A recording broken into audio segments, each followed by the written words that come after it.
आज काफ़ी समय के बाद जो एक हम रूटीन प्रेस इंटरेक्शन करते हैं जिसमें कि हम जो भी प्रोग्रेस या अचीवमेंट्स यूटी एडमिनिस्ट्रेशन की होती है वो हम लोगों से शेयर करते हैं, उनको इन्फॉर्म करते हैं, क्योंकि यूटी एडमिनिस्ट्रेशन जो है वो दिन रात गवर्नमेंट ऑफ इंडिया की ओवरऑल सुपरविज़न में लोगों की, लद्दाख के लोगों की बेहतरी के लिए काम कर रही है। तो एक यहाँ पे सबसे जो इम्पोर्टेंट इशू था कि यहाँ पे डोमिसाइल रूल्स नहीं बने थे और जिसके कारण हमारी रिक्रूटमेंट रुक गई थी, क्योंकि जो पहली स्टेज में जो रिक्रूटमेंट हुआ 2021 में जो हमने रेफ़र की पोस्ट वो एलआरसी के बेस पे की थी, जिसे हम लद्दाख रेजिडेंट सर्टिफिकेट कहते हैं, और वो बेसिकली पीआरसी था, मतलब परमानेंट रेजिडेंट सर्टिफिकेट जो जेएंडके का होता था उसी को हमने नाम दिया था एलआरसी। तो उस वक़्त एक गवर्नमेंट ऑफ इंडिया ने, क्योंकि रिक्रूटमेंट को जल्दी करना था, तो उन्होंने कहा कि आप एलआरसी के बेसिस पे रिक्रूटमेंट कर सकते हैं। लेकिन आपको जैसे मालूम है कि ये रेस्ट्रिक्टिव लॉ था पीआरसी का, जो कि कॉन्स्टिट्यूशनल अमेंडमेंट 35A जब रिमूव हुआ तो ऐसा सर्टिफिकेट जो है वो इशू नहीं किया जा सकता था कानूनी संवैधानिक तरीके से। तो वो एक टेम्परेरी मेजर था, लेकिन उस टेम्परेरी मेजर से हमारी रिक्रूटमेंट जो है नॉन गजेटेड की हुई, और उसमें जो नॉन गजेटेड की रिक्रूटमेंट है वो 3 जो रिक्रूटमेंट एजेंसी थी उनने की। एक तो जो हमारे डिस्ट्रिक्ट रिक्रूटमेंट बोर्ड्स हैं, क्योंकि हमारे अलग अलग दोनों ज़िलों में अपने अपने रिक्रूटमेंट बोर्ड हैं, कुछ रिक्रूटमेंट उन्होंने की जो डिस्ट्रिक्ट आर्डर की पोस्ट होती हैं। डिस्ट्रिक्ट आर्डर की वो पोस्ट होती हैं नॉन गजेटेड जहाँ पे कि दूसरे ज़िले का आदमी अप्लाई नहीं कर सकता। जैसे अगर कारगिल के डिस्ट्रिक्ट आर्डर की अगर कोई पोस्ट है, जैसे टीचर की अगर वहाँ पोस्ट है एजुकेशन डिपार्टमेंट में, तो उसके लिए लेह का आदमी अप्लाई नहीं कर सकता। वाइसी वर्सा, अगर लेह के डिस्ट्रिक्ट आर्डर टीचर की पोस्ट में अगर पोस्ट निकलती है तो उसमें कारगिल का जो आदमी है वो अप्लाई नहीं कर सकता। तो इसको हम डिस्ट्रिक्ट कार्डर पोस्ट कहते हैं नॉन गजेटेड। तो इनको भरा गया डिस्ट्रिक्ट रिक्रूटमेंट बोर्ड्स के थ्रू, जिसके चेयरमैन डिप्टी कमिश्नर होते हैं। और दूसरा हमने जो हमारी यूटी लेवल की पोस्ट होती हैं, डिस्ट्रिक्ट कार्डर तो होगी जो डिस्ट्रिक्ट कार्डर डिस्ट्रिक्ट के अंदर होती हैं, तो जो यूटी लेवल पोस्ट हैं वो हमने स्टाफ सिलेक्शन कमीशन से भरी। लेकिन उसमें भी कंडीशन ये रखी गई कि ये एलआरसी के बेसिस पे रिक्रूटमेंट होगा। सिमिलरली पुलिस का जो रिक्रूटमेंट हुआ वो भी एलआरसी के बेसिस पे हुआ। तो लगभग हमारी 3179 पोस्ट जो है नॉन गजेटेड की भरी गई, और वो एलआरसी के बेसिस पे भरी गई, जिसमें कि बाहर का एक भी शख्स जो है नहीं आ पाया। क्योंकि आपको सबको मालूम है कि पहले यूटी बनने से पहले तो जो एससी कैटेगरी की पोस्ट होती थी वो बाहर से लोग भरते थे। यहाँ पे बहुत सारे ऐसे मुलाजिम हैं हमारे जो कि उसके तहत लद्दाख में रिक्रूट हुए। लेकिन क्योंकि अब एलआरसी लगा दिया था, तो चाहे वो एससी भी होता लेकिन उसके पास एलआरसी नहीं था, तो उसकी भी रिक्रूटमेंट नहीं हुई। तो कहने का मतलब ये है कि जो 3179 यानी कि 3200 के करीब जो रिक्रूटमेंट नॉन गजेटेड की हुई वो 100% लद्दाख के यूथ की हुई। लेकिन फिर क्योंकि वो एक टेम्परेरी मेजर था, तो जो फर्दर रिक्रूटमेंट जो है वो रुक गई, क्योंकि डोमिसाइल हमारे पास रूल नहीं थे। क्योंकि कॉन्स्टिट्यूशन ये कहता है कि हर एक भारतीय को कहीं भी जाके बसने की इजाज़त है। अगर मुझे साउथ में बसना है मैं साउथ में बस सकता हूँ, नॉर्थ ईस्ट में बसना है मैं वहाँ बस सकता हूँ, नॉर्थ ईस्ट का आदमी साउथ में बस सकता है, पंजाब में मुझे बसना है, मेरे डिसीजन लिया वो हिंदुस्तान का पार्ट है, भारत का पार्ट है, मैं वहाँ बस सकता हूँ। लेकिन वहाँ मुझे अपना जो है ये बसने की जो मेरी इंटेंशन है वो मुझे बतानी पड़ती है कि मुझे एक मिनिमम पीरियड वहाँ पे लॉफुली रहना पड़ता है, जिसे हम मिनिमम पीरियड कहते हैं लॉफुल रेजिडेंस का, जिसकी बेसिस के ऊपर आप उसको डोमिसाइल का सर्टिफिकेट देते हैं। उस डोमिसाइल सर्टिफिकेट के बेसिस पे फिर आप वहाँ पे या चाहे वो कॉलेजेस में एडमिशन ले सकते हैं या नौकरी में आप अप्लाई कर सकते हैं, जिसको हम डोमिसाइल। कॉन्स्टिट्यूशन कहता है कि ये जो चीज़ है ये रीजनेबल रिस्ट्रिक्शन है, आपको डोमिसाइल लॉ होना चाहिए। तो इसलिए फिर ये बात चली कि डोमिसाइल यहाँ के लिए जो रूल होगा वो कैसे हो। तो काफ़ी डिस्कशन के बाद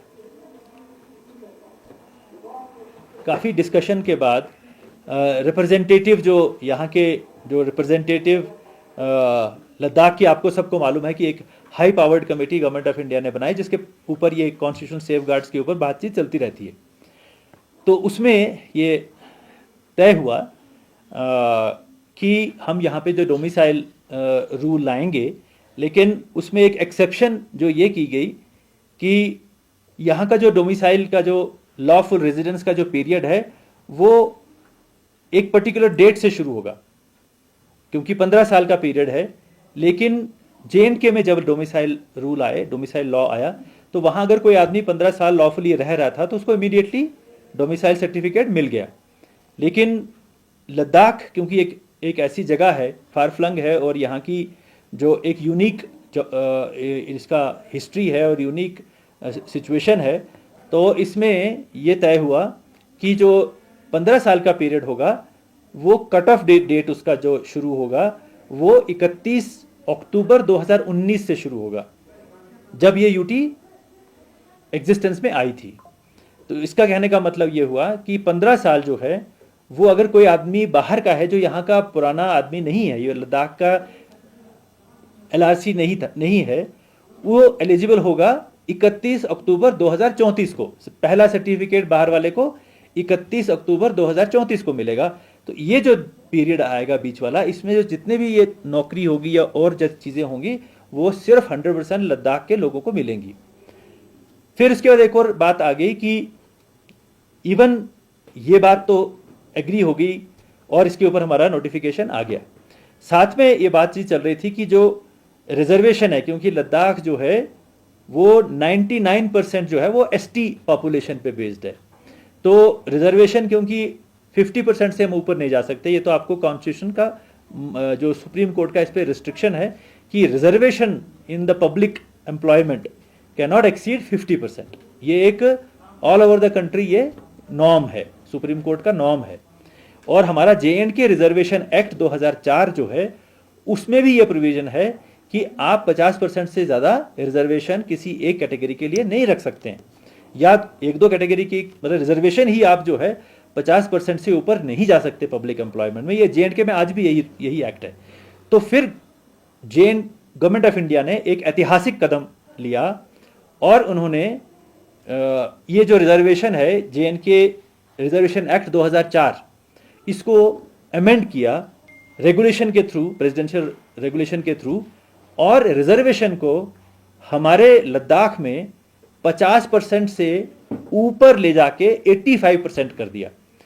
पहले जैसे हमारी यूटी बनी तो उस वक्त हमने क्या किया कि JNK का जो रिजर्वेशन एक्ट था वो 50% का लिमिटेशन लगाता था।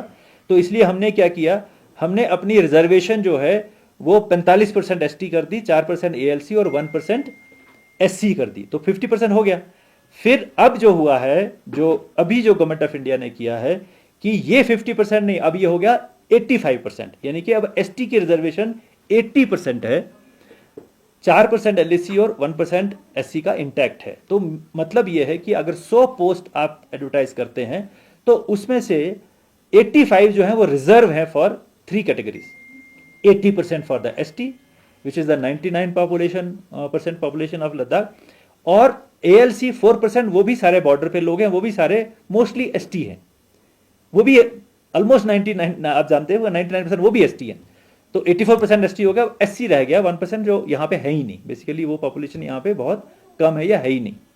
इसके बाद एक और बात हुई कि ये 85% तो इनके लिए रिजर्व हो गई।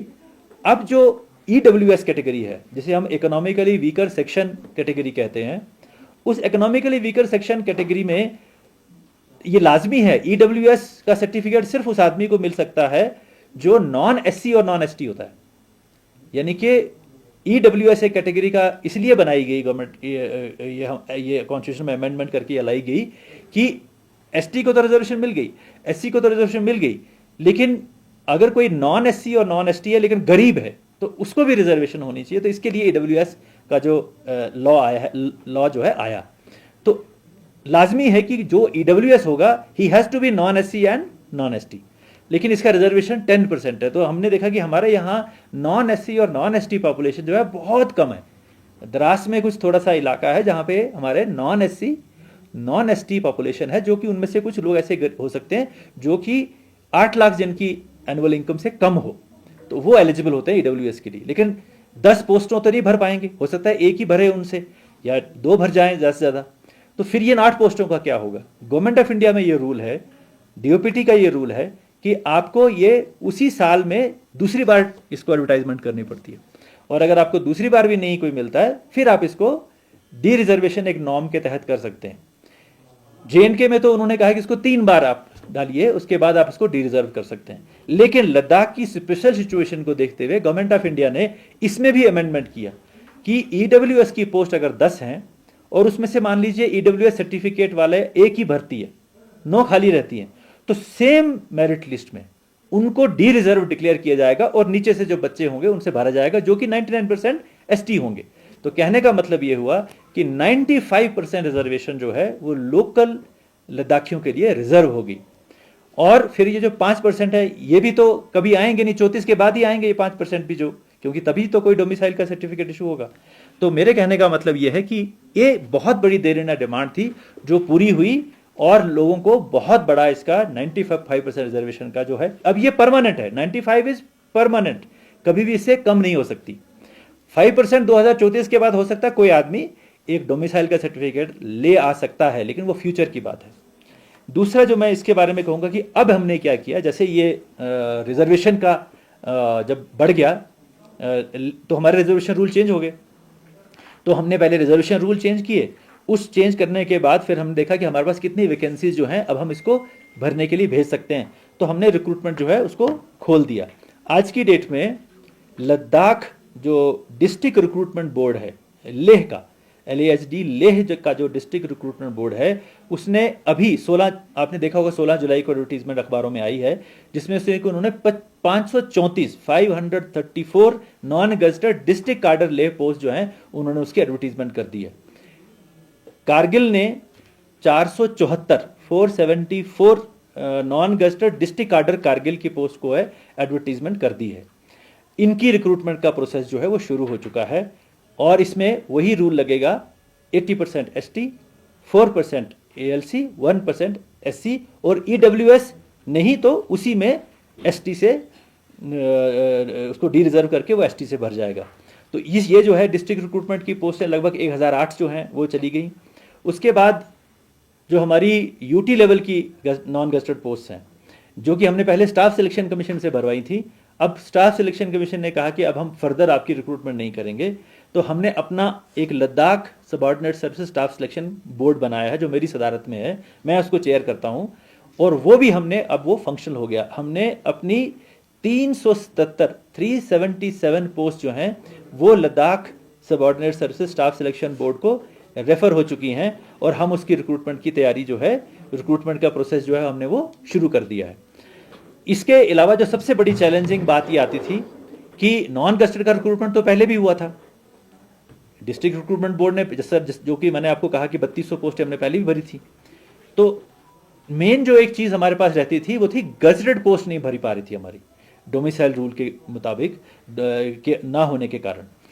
तो अब जो है, क्योंकि अब हमारा डोमिसाइल रूल आ गया है, तो हमने इमीडिएटली जैसे हमने ये रूल किया, हमने यूपीएससी में अपनी पोस्ट जो है वो रेफर कर दी। आपको मालूम होगा कि यूपीएससी जो है वो सारे कंट्री का रिक्रूटमेंट करती है, और जब वो अपना रिक्रूटमेंट करती है तो जो रिक्रूटमेंट उन्होंने अगले साल करनी होती है उसका कैलेंडर वो पहले साल बनाते हैं। तो हमारा ये मसला जो है डिसाइड हुआ जून के महीने में। तो जब हम उनके पास गए इमीडिएटली, हमने कहा कि अब हमारे जो पोस्ट हैं, क्योंकि हमने इन द मीन वाइल हमने सारे रिक्रूटमेंट रूल जो है वो बना लिए थे, क्योंकि रिक्रूटमेंट रूल गजटेड के जो बनते हैं वो हम जो बनाते हैं वो पहले यूपीएससी से अप्रूव होते हैं, उसके बाद हम उसको नोटिफाई करते हैं। तो ये रिक्रूटमेंट रूल की एक्सरसाइज तो हमने कंप्लीट कर दी थी, लेकिन आपने कहा कि अब हम आपको पोस्ट रेफर कर सकते हैं। तो उन्होंने कहा कि आप जो हैं बहुत लेट आए हैं, ये रिक्रूटमेंट जो हमने करनी है इस साल, उसका कैलेंडर तो हम पिछले साल बना चुके हैं। तो फिर हमने गवर्नमेंट ऑफ इंडिया की इंटरवेंशन हुई, एमएचए का इंटरवेंशन हुई, हम उनसे जाके खुद मिले, मैं मिला, जॉइंट सेक्रेटरी एमएचए के साथ में थे, और हम लोग जो वहाँ जब हमने यूपीएससी में स्पेशल रिक्वेस्ट की कि आप हमें कोई तो हमारी रिक्रूटमेंट शुरू कर दीजिए, क्योंकि हमारे बच्चे 5 साल से गजटेड पोस्ट पे रिक्रूटमेंट नहीं हुई है। तो उन्होंने भी इस बात को माना और ये बड़ी खुशी की बात है। हमने वहाँ पे लगभग 224 पोस्ट भेज दी। जो हमारे 3 पोस्टें हमें बहुत ज़रूरी चाहिए थी गजटेड पोस्ट की, जो अर्जेंट थी। एक तो डॉक्टर्स, हमारे 175 हमारे सैंक्शन स्ट्रेंथ है, लगभग 175-80 हमारी सैंक्शन स्ट्रेंथ है। उस सैंक्शन स्ट्रेंथ के अगेंस्ट 125 खाली थी। मतलब हमारे पास 100 अगर 75 डॉक्टर हैं, पोस्टें हैं, तो 125 खाली थी मेडिकल अफसर। वो हमारी अर्जेंट रिक्वायरमेंट थी। ये तो हम एनएचएम के थ्रू हेल्थ सिस्टम चला रहे हैं, वरना हमारे डॉक्टर जो हैं, जो हमारे हॉस्पिटल्स में एक्चुअल हमारे हेल्थ डिपार्टमेंट के होने चाहिए, वो है नहीं। इतनी ज़्यादा खसारा वहाँ पे है। तो हमने कहा कि ये 125 मेडिकल ऑफिसर की पोस्ट आप एक्सेप्ट कर लीजिए, इसको रिक्रूटमेंट करना एज ए स्पेशल केस। और हमारे जो लेक्चरर हैं स्कूल एजुकेशन के, वहाँ भी हमारा बहुत ज़्यादा जो है डिफिसिट है लेक्चरर स्कूल एजुकेशन में। एक वो हमारे 67 पोस्ट हैं, वो ले लीजिए। और हमारे अकाउंट्स असिस्टेंट, अकाउंट्स ऑफिसर्स 32 पोस्टें हमने कहा कि ये हमारी हैं, आप इनको भर दीजिए। तो उन्होंने एग्री कर लिया। तो ये 224 पोस्टें, 125 मेडिकल ऑफिसर की, 67 लेक्चरर्स की और 32 अकाउंट्स ऑफिसर की जो है वो हमने वो रेफर कर दी। और ये बड़ी खुशी की बात है, कल ही यूपीएससी ने लेक्चरर्स की पोस्ट का एडवर्टीजमेंट भी कर दिया। अब वो सब्जेक्ट वाइज उसका एडवर्टीजमेंट कर रहे हैं। तो उन्होंने हमें कहा था कि इस महीने के एंड में, लेकिन उन्होंने इस महीने के शुरू में ही कर दिया। तो ये भी एक बहुत बड़ी अचीवमेंट है। फिर उसके बाद लोगों की ये, बच्चों की ये डिमांड थी कि 5 साल रिक्रूटमेंट नहीं हुई है, तो ये 5 साल का एज का हमको रिलैक्सेशन मिलना चाहिए। क्योंकि कुछ लोग तो मान लीजिए 2019 में ही अपनी ओवर एज के पास पहुंच चुके होंगे। तो इसलिए अक्रॉस द बोर्ड हमने 5 साल का एज रिलैक्सेशन जो है हर एक आदमी को, हर एक कैंडिडेट को दिया, जो आज की डेट में जो रिक्रूटमेंट में जाना, जो रिक्रूटमेंट के लिए अप्लाई करना चाहता है। इसके लिए हमारा सिस्टम जो है सारा कंप्यूटराइज्ड है। पोर्टल पे सारा हमें एप्लीकेशंस आ गई हैं। और लगभग मेरी जो नॉलेज है कि हमारा एलएसएसबी के ऊपर भी कम से कम 1500 के करीब या 1500 से ज़्यादा जो हैं एप्लीकेशन आ चुकी हैं। मेरा सब नौजवानों से ये अपील है कि ये गोल्डन अपॉर्चुनिटी है आपके लिए। बहुत सारी एम्प्लॉयमेंट के अपॉर्चुनिटी खुल चुकी हैं और आप जो है पूरा ध्यान अपना जो है वो अपना करियर बनाने में लगाएं। और उन आने वाले दिनों में जो एग्ज़ाम होगा, आने वाले दिनों में जो टेस्ट होंगे, क्योंकि कैंडिडेट का अगर पोस्ट अगर मान लीजिए 100 पोस्ट हैं, अगर एप्लीकेशन अगर 2000 आती है, तो फिर एक टेस्ट करना पड़ता है, एक टेस्ट लेना पड़ता है स्क्रीनिंग के लिए। तो आप उसकी तैयारी करें। और बच्चों को जो भी आपको एज रिलैक्सेशन चाहिए थी वो भी दी जा चुकी है। आपका जो हमने डोमिसाइल सर्टिफिकेट का जो सिस्टम है वो भी हमने बहुत एफिशिएंट बनाया है। किसी को भी अगर डोमिसाइल सर्टिफिकेट लेने में कोई भी तकलीफ अगर होती है तो हमें इमीडिएटली बता दें।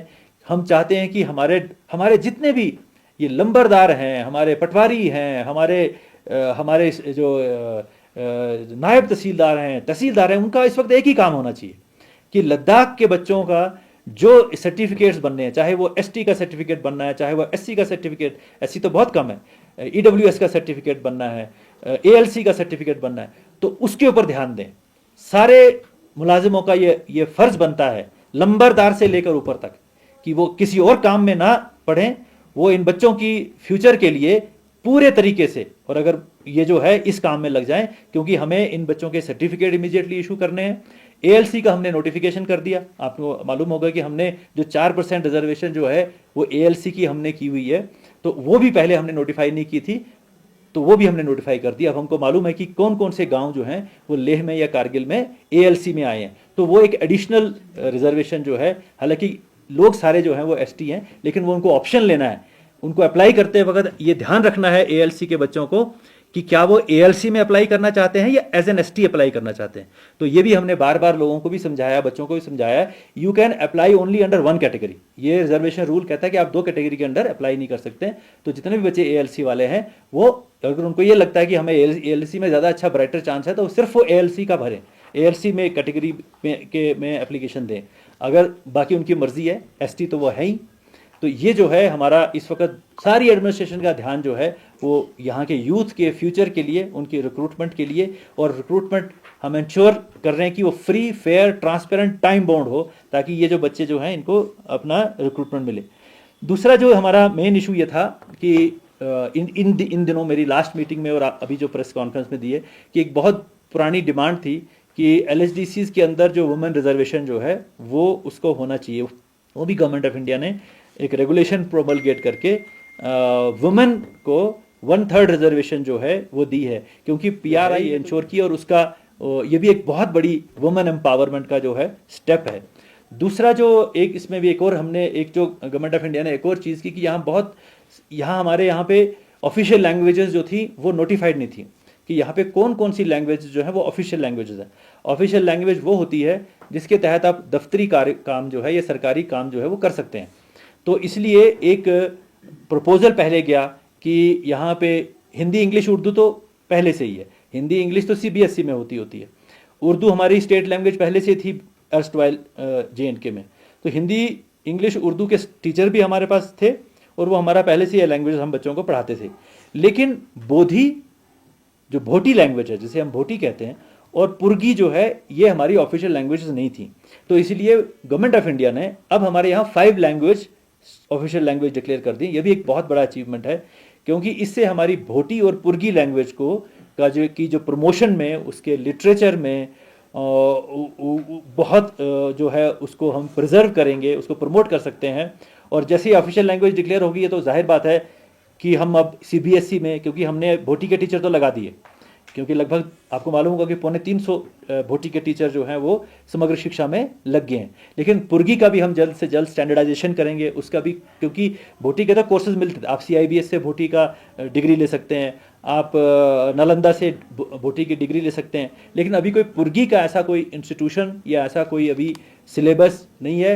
हमारा जो academy of art cultural language है उसकी यही कोशिश है कि हम पुर्गी में भी उसी लेवल का जो है वो सर्टिफिकेशन या कोर्स शुरू करें ताकि हम उसको भी पढ़ाना जो है स्कूलों में शुरू करें। इसके अलावा जो लैंग्वेजेस रहती हैं जो ऑफिशियल लैंग्वेजेस नहीं हैं लेकिन वो यहाँ बोली जाती हैं, जैसे कुछ लैंग्वेज जिसको हम ब्रोक्सतात कहते हैं या शीना है, जिस दार्दी भी कहते हैं, तो वो लैंग्वेज भी यहाँ बोली जाती हैं। तो हम उसको भी प्रमोट करने के लिए academy of art cultural languages के थ्रू पूरी कोशिश करेंगे, क्योंकि ये लैंग्वेजेस हमारी धरोहर हैं, they are our, it is our heritage, historical है, कल्चरल हेरिटेज है। और ये हमारे लिए गर्व की बात है कि हमारे यहाँ इतनी पुरानी लैंग्वेजेस जो हैं बोली जाती हैं। तो हमारा पूरा फ़र्ज़ बनता है कि हम इनको सहेज के रखें, इनको प्रिजर्व करें, क्योंकि लैंग्वेजेस अगर ना बोली जाए तो ख़त्म हो जाती हैं।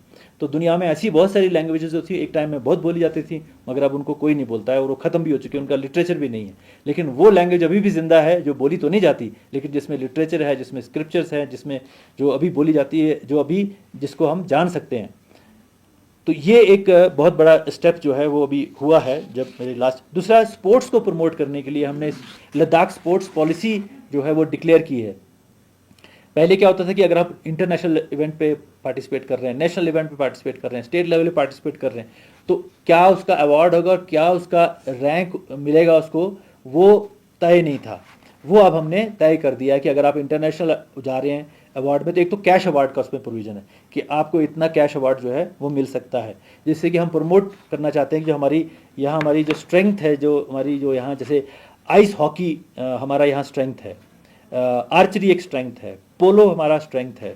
तो ये जो चीज़ें हैं इनको हम प्रमोट कर रहे हैं। आइस हॉकी को प्रमोट करने के लिए हमने अपनी यहाँ पे गवर्नमेंट ऑफ इंडिया ने हमारा जो अपनी आइस हॉकी फेडरेशन है उसका गठन किया है, क्योंकि हमारे यहाँ इस वक्त जो नेशनल लेवल पे चल रही है उसको आइस हॉकी एसोसिएशन कहते हैं, क्योंकि ये एसोसिएशन जो होती है वो सेमी इंडिपेंडेंट टाइप की होती हैं, ये सरकार की एजेंसीज नहीं होती। ये प्रमोट करने के लिए इसको हम स्पोर्ट्स प्रमोशन ऑर्गेनाइजेशंस कहते हैं, SPOs कहते हैं, NSPOs कहते हैं नेशनल लेवल पे। तो हम वो जो ऑर्गेनाइजेशन है वो government of India ministry of जो स्पोर्ट्स है वो रजिस्टर करती है। फिर आगे उसको प्रूव करना होता है कि वो कितने टूर्नामेंट करा ले, कितने वो अपने साथ खिलाड़ियों को जोड़ सके, कितना वो रिसोर्सेज इकट्ठा कर सके, ताकि वो कल को इंटरनेशनल ओलंपिक एसोसिएशन के साथ उसका एफिलिएशन हो। क्योंकि अगर उसका नाम नहीं होगा, उसके साथ लोग नहीं होंगे, बच्चे नहीं होंगे, तो इंटरनेशनल ओलंपिक एसोसिएशन उसको रिकॉग्नाइज नहीं करती। तो हमारी पूरी कोशिश है कि हमारी जो अपनी अब आइस हॉकी फेडरेशन बनी है, जो कि लद्दाख के लोगों की है, और जो दूसरे इसके साथ जुड़ चुके हैं वो सारे लोग जो वहाँ से लेके अरुणाचल, आपका सिक्किम, उत्तराखंड, ये सब लोग भी इस एसोसिएशन से जुड़ चुके हैं। ये लोगों के से, यहाँ के लोगों के से मिली हुई बनाई हुई अपनी एसोसिएशन है। हम चाहते हैं कि इसको ये प्रॉस्पर हो, कल को ये बहुत सारे टूर्नामेंट करे, बहुत सारे खिलाड़ियों को आगे ले जाए, इनसे नेशनल टूर्नामेंट करवाए, और फिर इंटरनेशनल ओलंपिक एसोसिएशन में इसका एक्रेडिटेशन हो जाए। फिर हमने इसके अलावा हम ये भी सोच रहे हैं कि ये जो बच्चों को अवार्ड तो मिल गया, किसी को लाख मिला, किसी को 50,000 रुपये मिला, लेकिन वो कोई पूरा सारी उम्र काम नहीं आता है। तो हम ये भी प्रपोज कर रहे हैं कि रिजर्वेशन में भी अगर किसी ने इंटरनेशनल इवेंट किया है, किसी ने नेशनल इवेंट किया, तो उसके हिसाब से उनका भी रिजर्वेशन, हॉरिजॉन्टल रिजर्वेशन जो है उसके ऊपर भी काम जो है वो चल रहा है। हमारे यहाँ पे माउंटेन्स एक्सपेडिशन एक बहुत बड़ा स्पोर्ट्स है, लोग बाहर से आते हैं।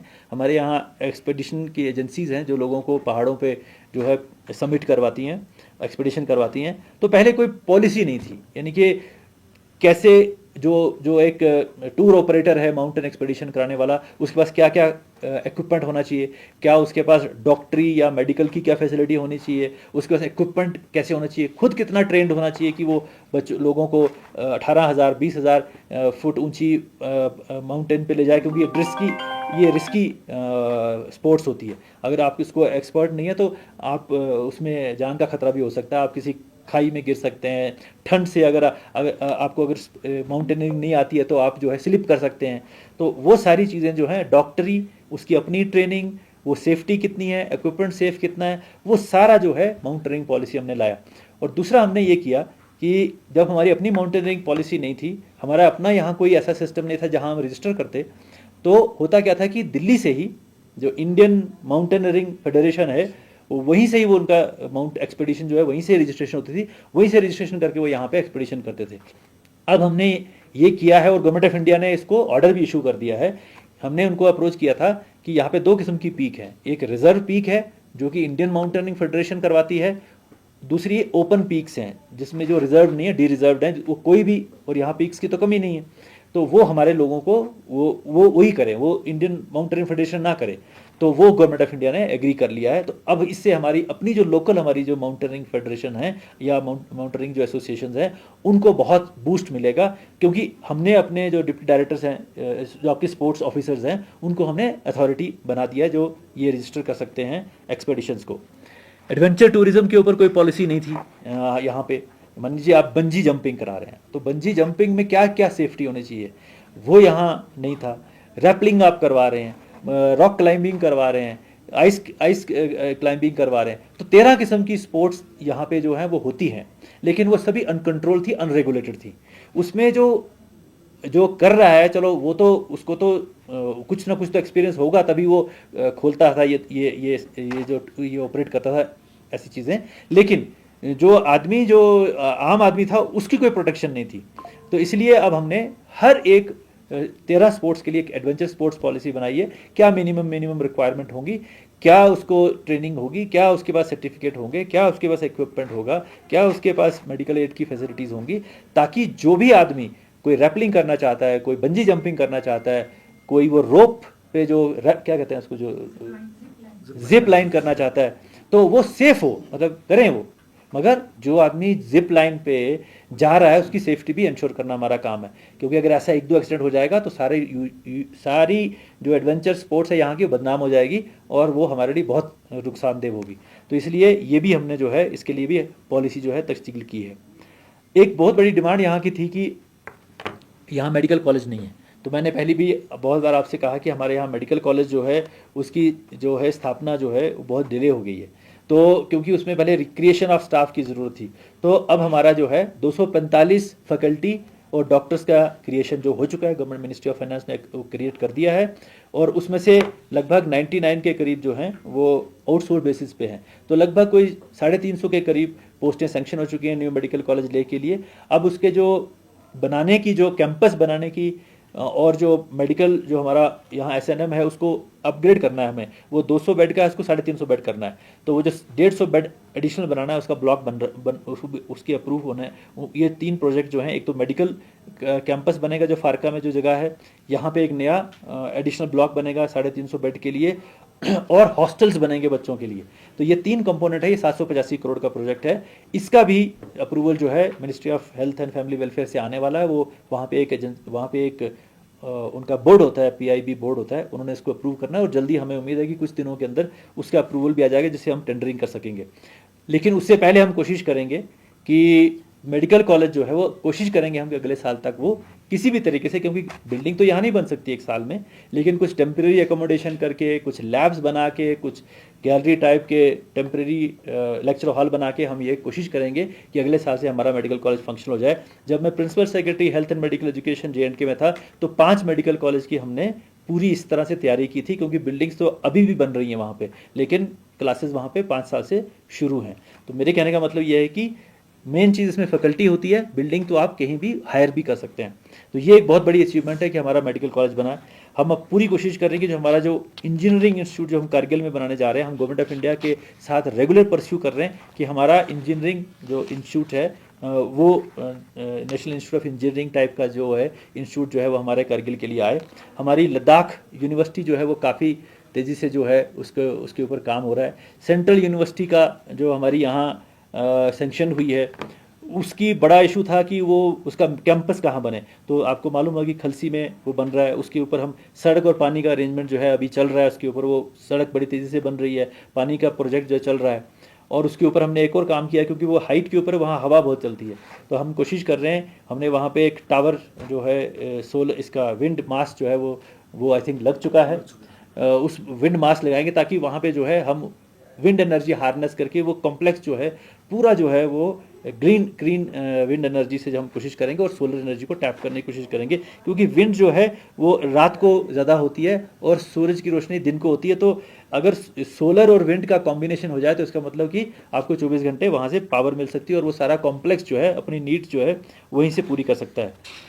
हम कारगिल में हमारी पूरी कोशिश है कि जो डिस्ट्रिक्ट हॉस्पिटल है वो और बड़ा हो, क्योंकि अभी उसकी सैंक्शन स्ट्रेंथ 100 है। हमने उसका एक एडिशनल ब्लॉक जो है 65 करोड़ से बन रहा है, लेकिन ब्लॉक तो हम बना देंगे, बेड भी लगा देंगे, लेकिन असली चीज़ है कि डॉक्टर्स, स्पेशलिस्ट और पैरामेडिकल स्टाफ, ये वहाँ सिर्फ 100 बेड सैंक्शन स्ट्रेंथ के हिसाब से है। हमने अभी प्रपोजल गवर्नमेंट ऑफ इंडिया को भेजा है कि इसको 200 बेड का कर दीजिए, क्योंकि मुझे पूरी उम्मीद है, जो अभी थिंकिंग चल रही है नेशनल लेवल के ऊपर कि हर डिस्ट्रिक्ट को एक मेडिकल कॉलेज होना चाहिए। तो हमें पूरी उम्मीद है कि फ्यूचर में हमारे पास ये ऑलरेडी इतना बड़ा इंफ्रास्ट्रक्चर हम क्रिएट कर लेंगे, लेकिन हम 200 का तो हम पूरा चाहते हैं कि 200 बेड तो होना चाहिए, क्योंकि लेह वाला जो है वो 200 बेड का है।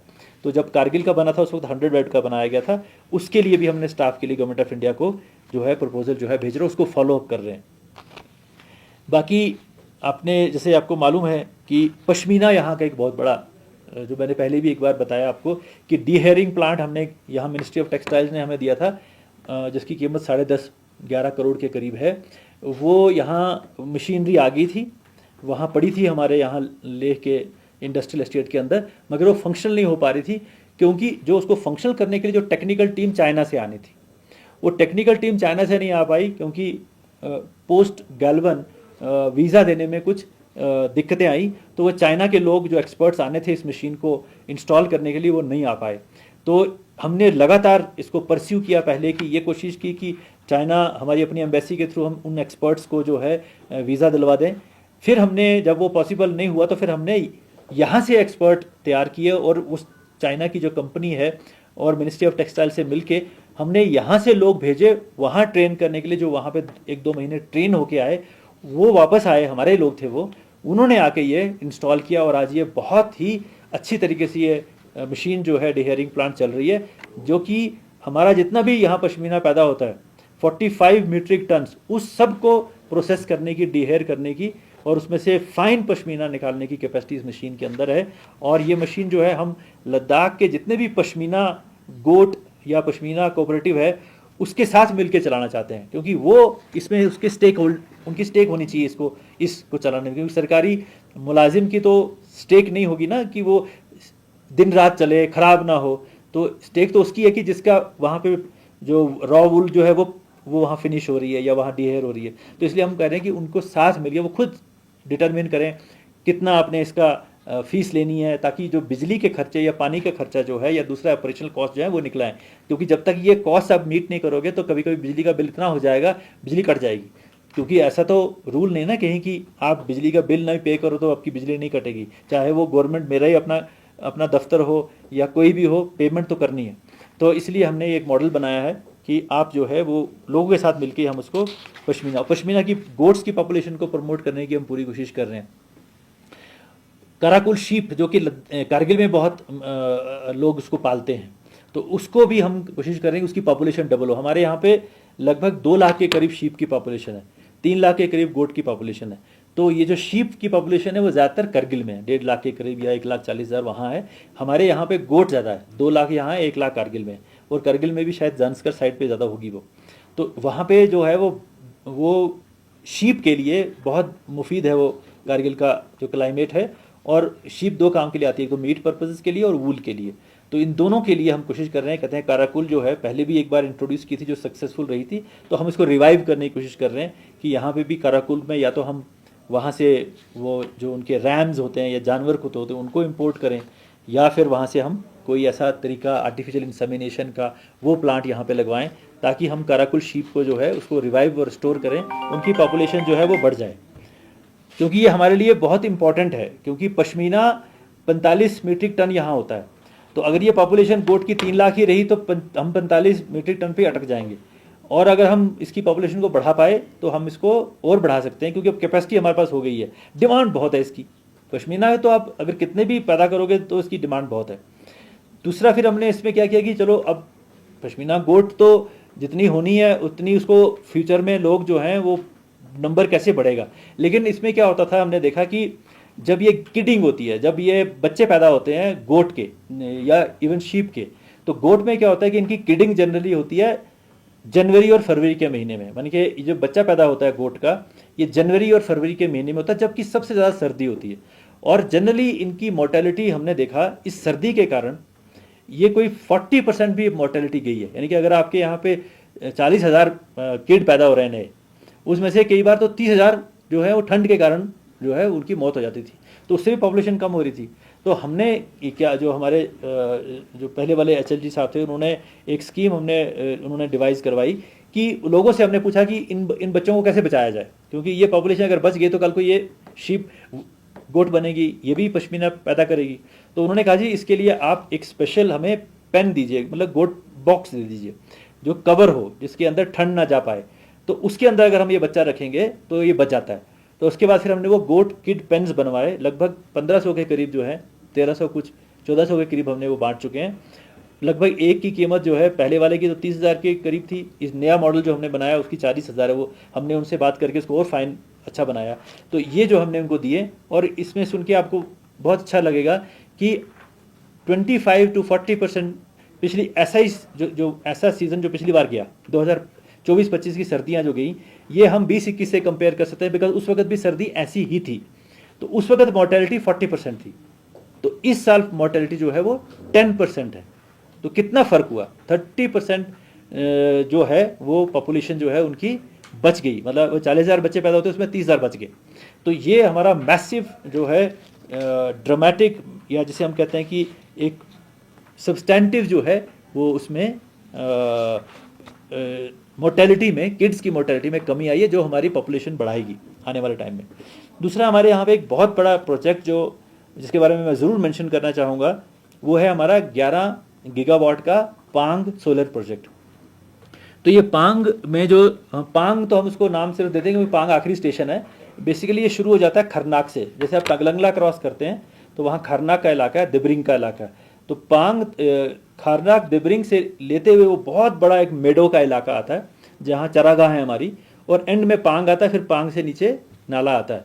तो ये सारा इलाका जो है लगभग 50,000 एकड़ के करीब या 48,000 एकड़ के करीब जो है, यहाँ यूटी बनने से बहुत पहले, यूटी बनने से 4-5 साल पहले ये बात चली कि हम इस इलाके में एक सोलर, क्योंकि हमारी सबसे जो हमारे यहाँ गोल्ड नहीं होता, हमारे यहाँ कोई स्टील या आयरन ओर नहीं है, हमारे यहाँ कोई एल्यूमिनियम नहीं निकलता है, हमारे यहाँ कोई इतना मिनरल नहीं निकलती, मगर हमारे यहाँ पे सोलर गोल्ड है। मतलब हमारे यहाँ पे इतना ज़्यादा सोलर पोटेंशियल है कि आप जो हैं यहाँ 365 दिनों में 310 या 320 दिन यहाँ सनी डे होते हैं, क्योंकि बाकी कंट्री में नहीं होता, वहाँ मानसून होती है तो बादल आ जाते हैं। यहाँ पे मानसून नहीं होती है, इसलिए यहाँ पे 320 डेज 365 दिनों में सनी होते हैं। और हाइट के ऊपर हैं हम 4,000 मीटर के ऊपर, तो उसमें क्या होता है कि डायरेक्ट सन लगता है, यहाँ पे लोगों को सन बर्न हो जाता है अगर आप बाहर जाएं तो, क्योंकि एटमॉस्फेयर थिन है, तो डायरेक्ट सन जो है नीचे आता है। तो अगर हम सोलर पैनल लगाएंगे मैक्सिमम पावर का जनरेशन होता है।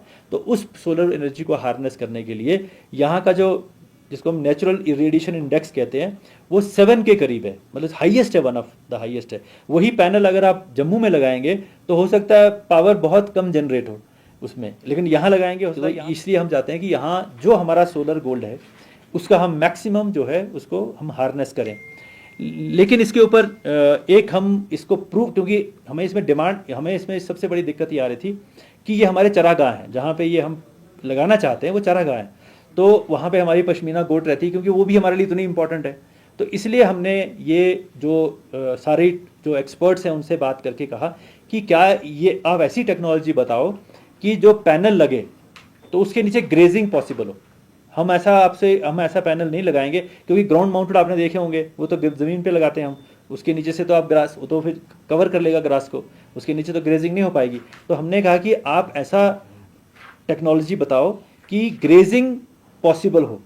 तो उन्होंने कहा जी ऐसे मॉडल भी होते हैं। एक जगह उन्होंने राजस्थान में भी टेस्ट करके देखा है कि अगर आप ऊंची हाइट का सोलर पैनल लगाते हैं, 5 फुट की हाइट का, तो उससे नीचे जो है, क्योंकि भेड़ बकरी 1.5 या 2 फुट की उसकी हाइट होती होगी, तो वो उसके नीचे जो है आराम से चर सकती है।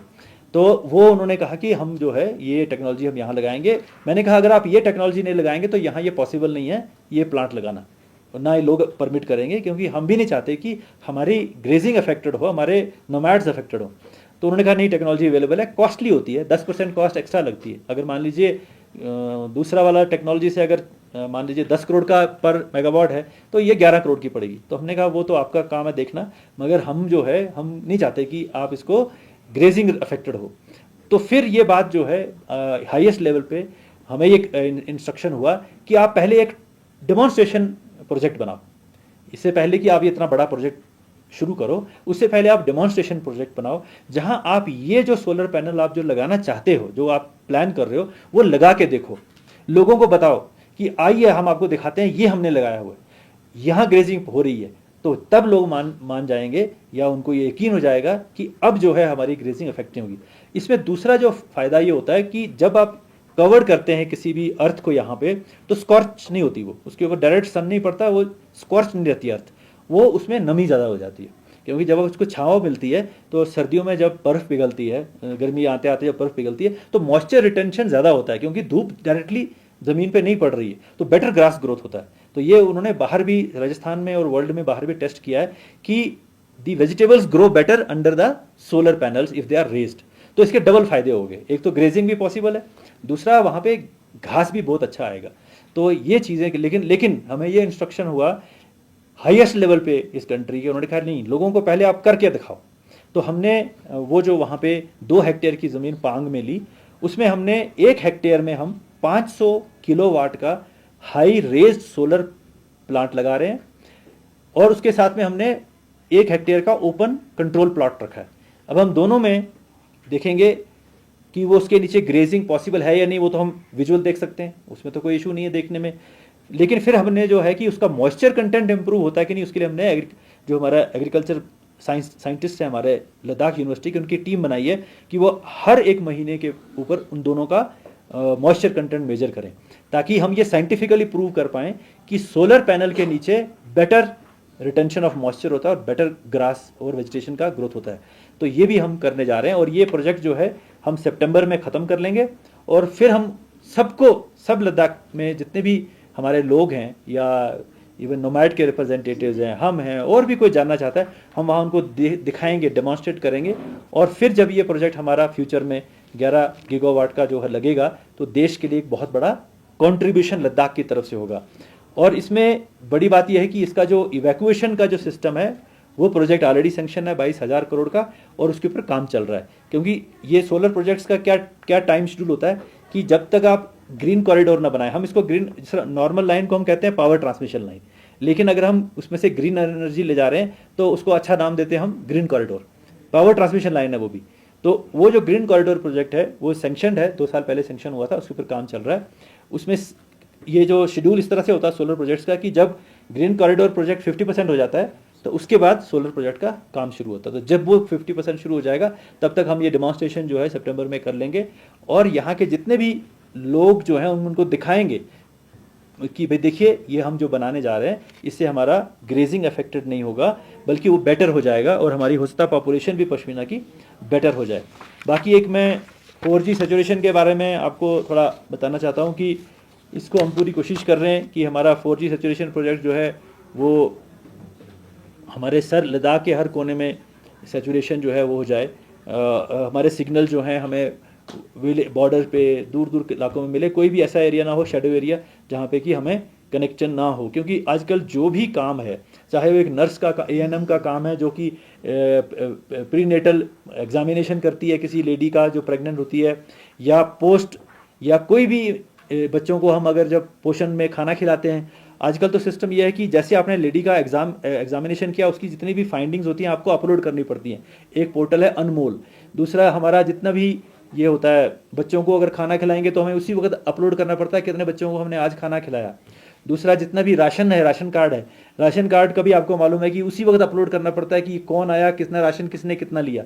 तो ये सब तभी पॉसिबल होता है जब हमारा इंटरनेट कनेक्टिविटी हो, तभी हमारी ये चीज़ें अच्छी तरह से चलती हैं। तो हमारा ये पूरा कोशिश है कि ये पूरा जो 4G सैचुरेशन है जल्द से जल्द जो है हमारा प्रोजेक्ट जो है ये हो जाए। और हमारा दूसरा एम ये है कि इस बार हमारा जो बजट था वो कम हुआ था। आप सबको मालूम है कि हमारा बजट 6000 करोड़ का होता था, इस साल वो थोड़ा 1300 करोड़ उसमें कमी आई थी। तो वो एक बहुत हमारे लिए बहुत बड़ी इशू था। तो लेकिन हमने दोनों काउंसिल्स को अश्योर किया गवर्नमेंट ऑफ इंडिया की एश्योरेंस के बाद कि आप अपना कोई प्रोजेक्ट रोकिए मत, नए काम भी करिए। हम जब रिवाइज बजट के टाइम में हम उसको रिकवर कर लेंगे, वो हमें पैसा मिल जाएगा जो हमारा कटा है। और हमारी अपनी तरफ से, डिपार्टमेंट की तरफ से कोशिश या यूटी यूनिवर्सिटी की तरफ कोशिश है कि हम मैक्सिमम जो पैसा हमें मिला हुआ है उसका हम 80% के करीब जो है कैपेक्स खर्चा कर लें, ताकि जब हम रिवाइज बजट के लिए जाएं तो हम उनको कहें कि हमारा तो 80% खर्चा हो चुका। नवंबर के बाद दिसंबर का महीना, जनवरी, फरवरी, मार्च कि आने वाले 5 महीने में हमारा काम ऑलरेडी हो चुका है। आप हमें पैसे जो है हमारे जो अपने काटे हैं वो आपको हमें एटलीस्ट पिछले साल के लेवल तक तो वापस हमें दे दीजिए। तो मुझे पूरी उम्मीद है वो हो जाएगा। तो आज की डेट में मैं शेयर करूंगा आपसे कि हमारा जो एक्सपेंडिचर है वो 35% के करीब हो चुका है।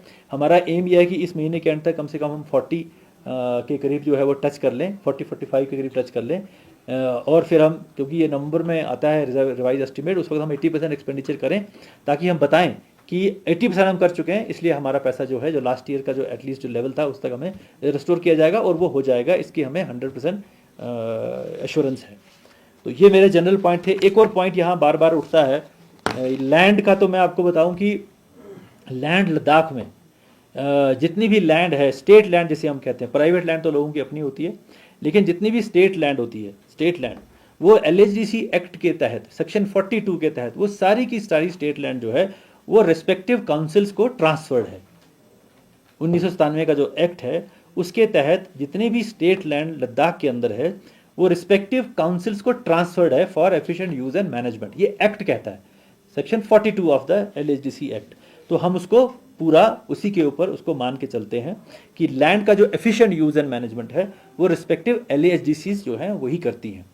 इसमें एक इशू ये आया कि और यहाँ की क्योंकि ज़मीन जो है पड़ी हुई है, ओपन है, तो उसमें जनरली अगर किसी को, क्योंकि यहाँ खरीद फरोख्त भी कम होती है, लैंड है ही कम, तो ऐसा भी नहीं है कि कोई किसी के पास, अगर मान लीजिए किसी के पास 200 कनाल है उसमें से उसने 1 कनाल बेच दी, तो ऐसा भी नहीं है।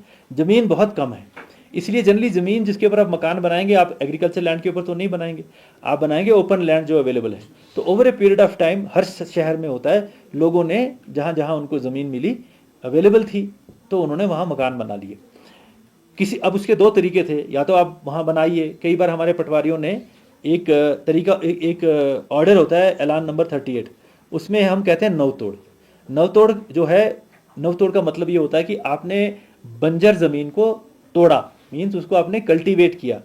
और यहाँ पे अगर आप बंजर ज़मीन को तोड़ेंगे, उसके ऊपर कोई बाजरा लगाएंगे या यहाँ जो क्या लगाते हैं, बकवीट लगाएंगे, वीट लगाएंगे या बार्ली लगाएंगे, तो वो हो नहीं सकता जब तक ना आप उसको इरिगेशन दें। क्योंकि यहाँ पे तो बरसात का सिस्टम नहीं ना है कि आप बरसात से भी कुछ हो जाता है, क्योंकि बहुत सारे इलाकों में, जम्मू में या जहाँ मानसून आती है वहाँ बहुत सारी खेती बरसात से हो जाती है। तो इरिगेशन चाहे हो ना हो, मतलब गेहूँ हो जाएगा या मक्की हो जाती है, वो आसमान पे डिपेंड करता है, मानसून के ऊपर, रेंज के ऊपर। यहाँ रेंज होती नहीं है, तो यहाँ पे क्या है कि अगर आपने कोई भी अगर आपने वेजिटेबल उगानी है या कोई भी फसल उगानी है, उसके लिए आपको इरिगेशन लानी पड़ेगी, पानी लाना पड़ेगा। तो अगर आप बंजर ज़मीन को तोड़ते हैं और पानी का अरेंजमेंट करते हैं और वहाँ कुछ उगता है, ये परफेक्टली लीगल है, आज की डेट में भी लीगल है। मीन्स कि नवतोड़ करना लद्दाख के अंदर लीगल एक्टिविटी है। लेकिन लीगल क्या है? आपने ज़मीन को तोड़ा, इरिगेशन का अरेंजमेंट किया, वहाँ पे फसल उगाई, ये लीगल है और ये आज भी लीगल है। लेकिन over a period of time क्या हुआ कि इस पर्पज से नहीं कि हमने वहाँ खेती करनी है, इस पर्पज से कि हमने वहाँ मकान बनाना है, तो पटवारी जी ने उसको नवतोड़ एंट्री कर दी, क्योंकि वही एक पावर थी जिसके तहत वो स्टेट की लैंड को किसी को दे सकता था। अब वो उस हिसाब से वो इलीगल हो गई, क्योंकि वो उस पर्पज के लिए नहीं है जिसके लिए वो ऐलान है, जिसके लिए वो ऑर्डर है।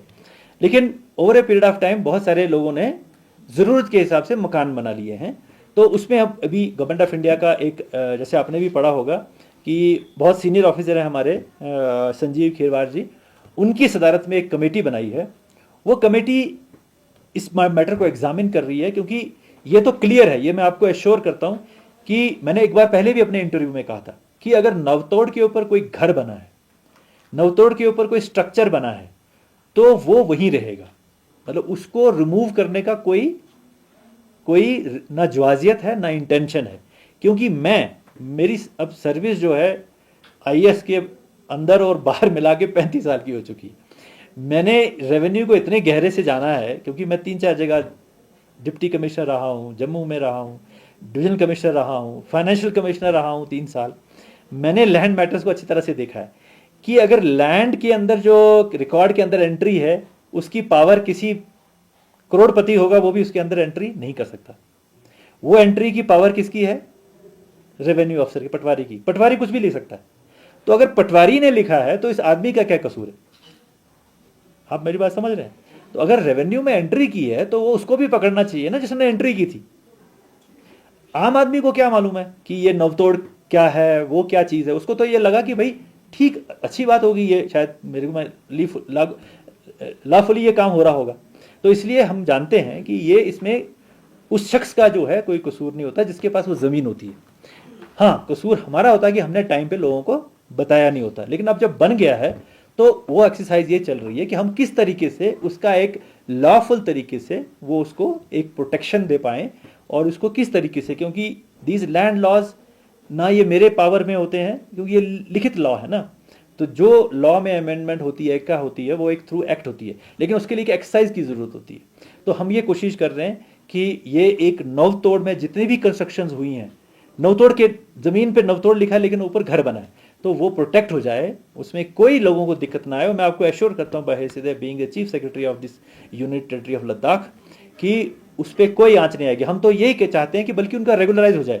ये जितने भी लेह के, करगिल में उतनी प्रॉब्लम शायद नहीं है, लेह में तो मैंने बहुत देखा कि यहाँ बहुत सारी छोटी आबादियाँ आगे पीछे आ गई हैं। जैसे एगलिंग के नीचे जाइए तो बहुत सारे ऐसे घर बने होंगे, ऊपर बने होंगे, स्कारा या स्कम्परी जिसे हम कहते हैं, वहाँ बहुत सारे घर बने होंगे।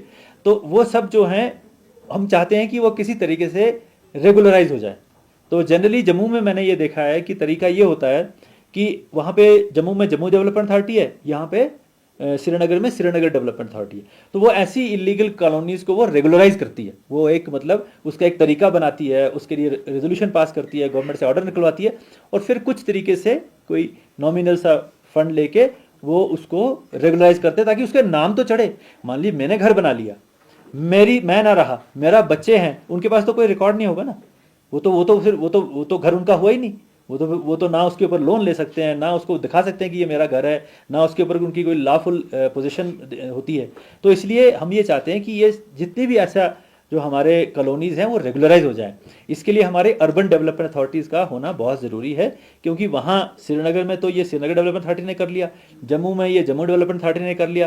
तो हमारी पूरी कोशिश है कि जैसे हमारी अर्बन डेवलपमेंट अथॉरिटी बनती है लेह की और करगिल की, तो हम कोशिश करेंगे कि ये जो इस तरह की जो इलाके हैं उनको रेगुलराइज किया जाए। और हमने ऑलरेडी अपनी जो म्यूनिसिपल जो लेह है उसका तो आपने जुरिस्डिक्शन बढ़ा दी है, जैसे आपको मालूम है। ये 13 वार्ड की थी, हमने 21 वार्ड कर दिया, क्योंकि इतना ज़्यादा फैल रहा है, हम उसको म्यूनिसिपल फैसिलिटी दे नहीं पा रहे हैं। क्योंकि वो म्यूनसिपैलिटी के अंदर है ही नहीं। जब म्यूनसिपैलिटी के अंदर है नहीं तो म्यूनसिपैलिटी वाला क्यों जाएगा वहाँ सफाई करने, क्योंकि वो तो उसके जिम्मेवारी में आता नहीं है, वो तो रूरल डेवलपमेंट का एरिया है। इसलिए हमने उसको अर्बन में कन्वर्ट किया। अब वो अर्बन में कन्वर्ट हो गया है तो जाहिर बात है कि वहाँ पे कल को म्यूनिसिपल फैसिलिटीज़ भी आएंगी, वहाँ के लिए पानी का प्रोजेक्ट भी बनेगा, वहाँ के लिए म्यूनिसिपल सॉलिड वेस्ट का प्रोजेक्ट भी बनेगा, वहाँ के लिए बिजली की फैसिलिटीज़ भी जो है बेटर होंगी, क्योंकि वो अर्बन एरिया डिक्लेयर जाएगा। और इसका सबसे बड़ा फ़ायदा लोगों को होगा, क्योंकि आपको मालूम है कि जो HRA होता है, हाउस रेंट अलाउंस होता है, house rent allowance urban area में, मान लीजिए अर्बन एरिया में अगर वो 10,000 रुपया है तो रूरल एरिया में वो 2,000 होता है। तो जितने भी ये जो इलाके हैं जो रूरल एरिया में आते थे, या मान लीजिए अगर अपने चोगलाम शहर में कोई सेंट्रल गवर्नमेंट का ऑफिसर किसी प्राइवेट घर में रह रहा है, तो वहाँ पे तो उसका जो DDO मांगेगा कि आप कहाँ शहर में रहते हैं कि गाँव में रहते हैं। वो बोलेगा जनाब शहर में रहते हैं, तो वो कहते हैं चोगलाम शहर में, लेकिन चोगलाम शहर तो शहर में है ही नहीं, इसका मतलब आप अर्बन एरिया में नहीं रहते, तो उसको जो HRA मिलेगा वो 2,000 मिलेगा। लेकिन अगर अब वो जो हो गया अर्बन बन गया, अब उसको 10,000 मिलेगा। तो वहाँ की प्रॉपर्टीज़ की वैल्यू भी बढ़ गई ना, क्योंकि अब वो म्यूनिसिपल एरिया के अंदर आ गया। तो फैसिलिटीज़ जो हमने देनी है वो तो देनी है। तो मेरे कहने का मतलब ये है कि नवतोड़ का जो हम कोशिश कर रहे हैं, किस तरीके से ये जो है हम उसको लोगों की इंटरेस्ट को ध्यान में रखते हुए उसको हम जो करें। इसमें एक बात मैं और कहना चाहूँगा कि एक तो होता है ज़रूरत के हिसाब से सरकार की ज़मीन पे कब्जा करना, एक होता है लालच के हिसाब से सरकार की ज़मीन पे कब्जा करना। दोनों में फ़र्क है। और हम आप जो अभी मैं आपको बता रहा हूँ वो उसके लिए बता रहा हूँ कि जो ज़रूरत के कारण हुआ है, जो उनकी मजबूरी थी, उन्होंने 10 मरले के ऊपर अपने तो अभी तो हमने 4 मरले से 10 मरले कर दिया कॉमन लैंड रेगुलेशन में। पहले तो 4 मरले DC देता था, अब हमने 10 मरले कर दिया। 10 मरले में अच्छा घर बन जाता है, तो वो जो है हमने ऑलरेडी कर दिया हुआ है। तो यहाँ भी हम पूरी कोशिश करेंगे कि जितने भी लोग ज़रूरत के हिसाब से जिन्होंने कोई भी स्ट्रक्चर बनाया, घर बनाया हो, गेस्ट हाउस बनाया हो, कोई भी चीज़ बनाई हो, वो उसको किस तरीके से हम लॉफुली, ताकि उसको कोई नुकसान ना हो, करें। अब ग्रीड जस्ट बिकॉज मैंने कब्जा करना है, आगे बेचनी है, आगे ट्रांसफ़र करनी है सरकार की प्रॉपर्टी, वो एक अलग इशू है, वो अलग है, वो अलग चीज़ है। तो ये मैं आपको थोड़ा सा बताना चाहता था कि सब जो लोग हैं वो एडमिनिस्ट्रेशन दिन रात लोगों की बेहतरी में काम कर रही है, और हम पूरी कोशिश करेंगे कि लद्दाख के अंदर जो इतना पॉजिटिव एनवायरनमेंट अब बना हुआ है, वो पॉजिटिव एनवायरनमेंट जो है और अच्छा हो, और लोगों की नौकरियां हों, चाहे उनकी एजुकेशन हो, चाहे उनकी और दूसरी चीज़ें। हम जितने भी अब जो सर्टिफिकेट्स वगैरह हमें लेने पड़ते हैं, हम उसको डीरेगुलेशन बहुत बड़ी तरीके से कर रहे हैं। और पिछले दिनों ये कंसेंट टू एस्टैब्लिश और कंसेंट टू ऑपरेट का सिस्टम आया। सारे जो हमारे गेस्ट हाउसेज हैं वो कहने लगे जी हमारा तो 1% भी रजिस्टर्ड नहीं है। मतलब मान लीजिए अगर 1200 के करीब हैं, ये कितने हैं, 1200 के करीब हमारे पास होटल्स और गेस्ट हाउस हैं, 1% ही रजिस्टर्ड है। अब बताइए, अब रजिस्ट्रेशन नहीं होगी तो बेचारा आदमी परेशान होगा, उसको तो प्रूव नहीं कर पाएगा कि मैं एक होटल ओनर हूँ या एक गेस्ट हाउस ओनर हूँ। अब हमने इसको बिल्कुल सिंपल किया। हमने कहा कि जो टेम्परेरी रजिस्ट्रेशन है वो सिर्फ 2 सर्टिफिकेट पे मिलेगी, और परमानेंट रजिस्ट्रेशन के लिए पहले हमने STP का कंडीशन रखी थी, अब हमने STP कंडीशन हटा दी, क्योंकि वो हमने NGT की एक वर्बल डायरेक्शन के ऊपर किया था, लेकिन वो रिटन डायरेक्शन नहीं थी। उसमें हमने सब्सिडी भी देने का प्रोविजन किया था, लेकिन लोग कहने लगे कि नहीं, ये भी हमारे को दिक्कत आ रही है। हमने कहा चलो छोड़िए, अब जो है आप STP मत लगाइए, हम आपकी रजिस्ट्रेशन कर देंगे। आने वाले टाइम में मेरी पूरी कोशिश है कि जैसे हम अपना ये सॉफ्टवेयर बनाएंगे, सिंगल विंडो का अपना जो पोर्टल बनाएंगे, तो हम ये जितने भी हमारे जो ये गेस्ट हाउसेज हैं, होटल्स हैं, इनका 100% रजिस्ट्रेशन जो है हम बिल्कुल किसी परेशानी के जो है वो हम कर देंगे। हम मैसिव तरीके से बिल्डिंग परमिशन हो, बिजली का कनेक्शन हो, पानी का कनेक्शन हो, सब ऑनलाइन 2 दिन के अंदर, 3 दिन के अंदर लोगों को मिलना चाहिए, इस तरह की व्यवस्था कर रहे हैं। तो ये सारी जो डीरेगुलेशन एक्सरसाइज भी हो रही है। अब आखिर में मैं आपको if you have any questions you can. Yes sir. Sir मेरा क्वेश्चन है सर, अभी आपने जो पांग के बारे में बताया था, पांग देब्रिंग, पांग और सरचू में जो रही है, सरचू जो प्रोजेक्ट वो नीचे है। अच्छा। जो अभी कुछ एलिगेशन लगा रहा है कि सोशल मीडिया पे ऑलरेडी जो सोलर पावर ऑलरेडी बनाना शुरू हो गया, क्या कुछ टावर खड़ा कर रहा है, वो जो ट्रायल के लिए हो रहा है क्या? हाँ, वो ट्रायल वाला वो डेमोन्स्ट्रेशन प्रोजेक्ट है। अच्छा, वो वाला बन रहा है पांग में। पांग और सरचू अलग अलग है सर क्या? सरचू तो बहुत दूर है। अच्छा। सरचू तो समझो, पांग तो हमारे बिल्कुल पास है। मतलब हम तगलंगला क्रॉस करेंगे तो 30-40 किलोमीटर बाद पांग आ जाता है।